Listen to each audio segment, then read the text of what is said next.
Magandang umaga po sa ating lahat.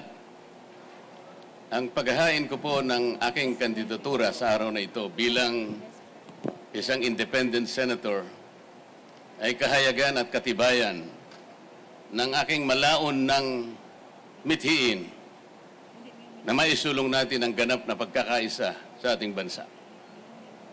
Kahit kailan, kahit saan, hindi po natin makakamit ang tunay, tapat at mabilis ang paglilingkod sa lahat ng mamamayan kung wala pong pagkakaisa. Pati pagsulong ng ating bansa ay makokompromiso kung walang pagdadamayan at pagtutulungan sa isa't isa. Gusto ko pong balikan natin ang mga huling kaganapan na nangyari sa House of Representatives.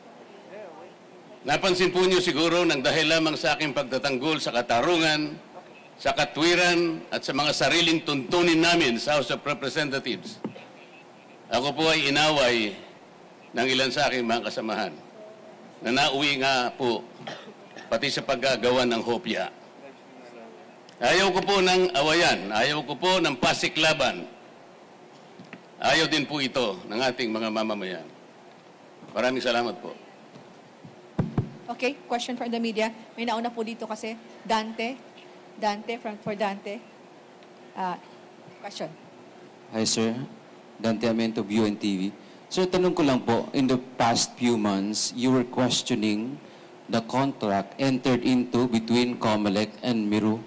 And then, isa rin po kayo sa nagbulgar ng alleged offshore accounts na allegedly kay Chairman George Erwin Garcia. Ang question ko lang po, sir, isa lang. Sa ngayon, kasi it is inevitable that you have filed your COC sa COMELEC na mayroon kayong question. Mayroon po ba kayong paniniwala sa integrity ng 2025 midterm elections? Thank you po. First of all, dahil po sa aking pagnanais na makapaglingkod sa mataas na level ng ating pamahalaan, ay napilitan po ako na mag-file ng COC, kagaya ng ginagawa ko sa araw na ito. At I do not want to fight two battles at the same time. Ang lahat po ng pangyayari ay may kani-kanyang panahon. Yun lamang po ang aking masasabi sa isyong yan. Malaya Business Insight. Gerard Nabal po. Sir? Sir, good morning. Sir, noong 2022, tumakbo po kayo for senator also, but you withdrew at the last minute. What makes it different this time, sir? Sa ngayon po, ang aking paniwala ay ganap na po akong nakahanda. Sa dami po ng mga kababayan natin na nananawagan na sana'y makapaglingkod pa po ako sa mas mataas na level ng ating bansa, ay gusto ko pong paunlakin o paunlakan ang panawagan na yon na ngayon po ay talagang dumarami at lumalawak sa maraming panig ng ating bansa. One follow-up question po. Sir, does that mean to say na we won't expect you withdrawing anytime po? Wala na pong atrasan ito. Okay, next question is from Michael Rogas, Radyo Pilipinas. Hi, sir. Magandang umaga po. Michael Rogas po from Radyo Pilipinas. Yes, Mike. Sir, kumusta po yung allegation po ninyo laban po sa mga COMELEC officials?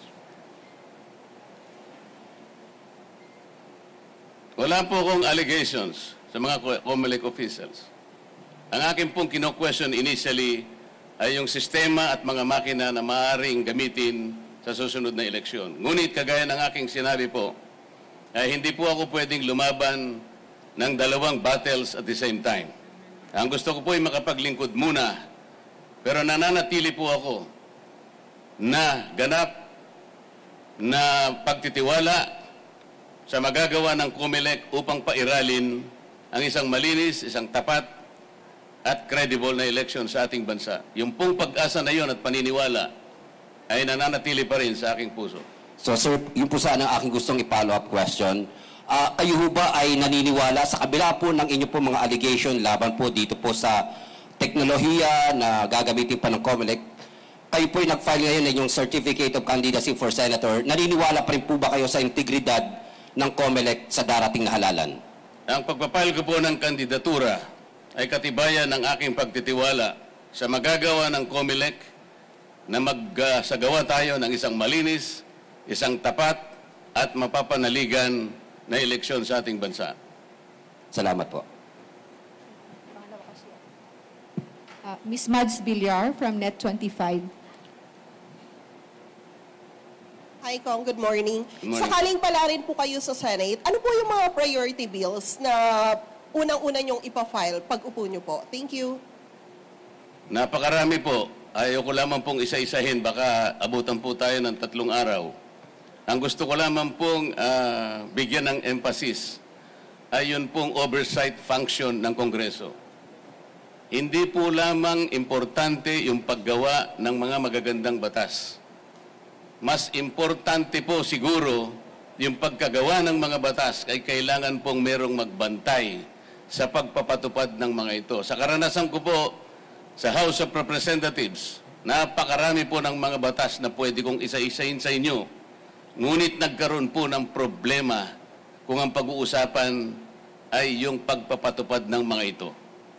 Kaya po yung dapat na mapalakas sapagkat isa rin pong mahalaga nakagapay ng paggagawa ng mga batas. Hindi po maganda na makagawa tayo ng napakaraming batas.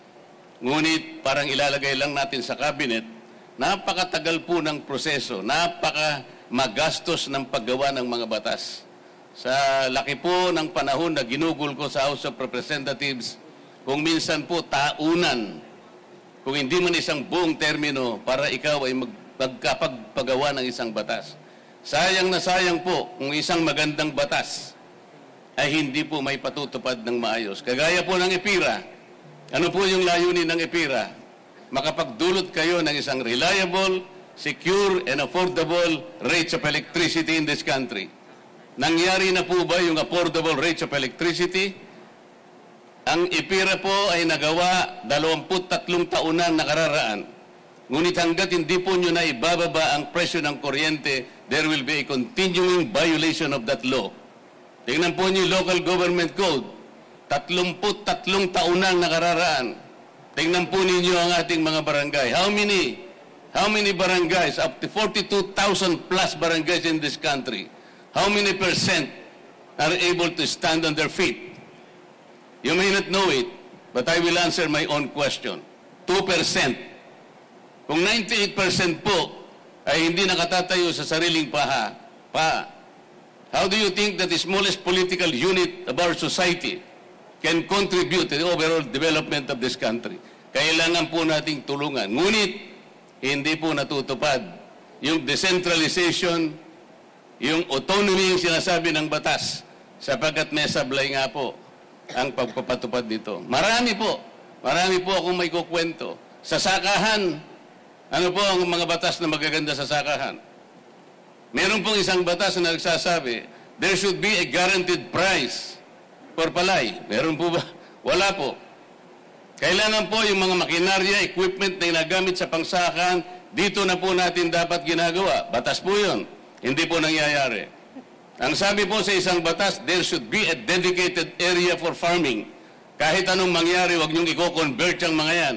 Ano nangyayari? Conversion dito, classification doon, land kahit saan nangyayari.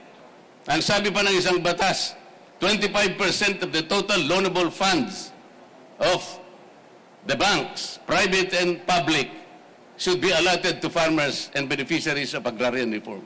Nangyayari po ba? Hindi. Average per year is only 4%. Kaya ganito po tayo. Oversight is an equally important function of Congress that has been forgotten for years. Yan po ang isa sa tututukan natin. Salamat po. So, sir, 8 minutes. Tapos na po yung 8 minutes. Wala na po? Yes po. Thank you. Tapos na po. Maraming salamat din po. Sir, sa gitna po, photo op ulit. Face the card.